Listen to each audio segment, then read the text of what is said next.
Kumile ukusebenza kuleli business labangcwabi elijwayele ukuba matasa.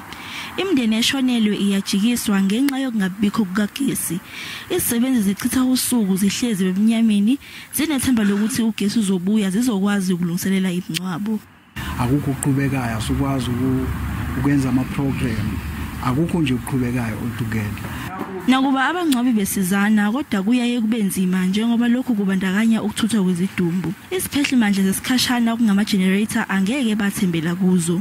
Siyazama ukuthi singema undertaker sibambisane sibone ukuthi ekakhulu kule association yethu yeSIF bakuthi kude customer lekufuna ukuthi lisafari ikakhulu ngekuthi akusana gezi emafrijini ngenxa yokuthi ema generator nanawo kufuna ufake diesel ufuna uthenga igenerator lenkulu ufuna wente lokuthi kuyacima kuyakhanya igenerator iyafa nanayo.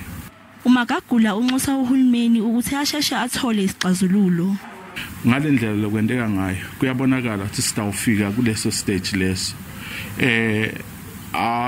live litabe selise ku crisis lenkulu kakhulu ngoba le economy njengalo sikhuluma simo semnotho abantu abasebenzi abanamali kodwa uma bashonelwe bayazama ukuthi asikhiphe imadlana lencane sitokhona ukuthi singcwabe.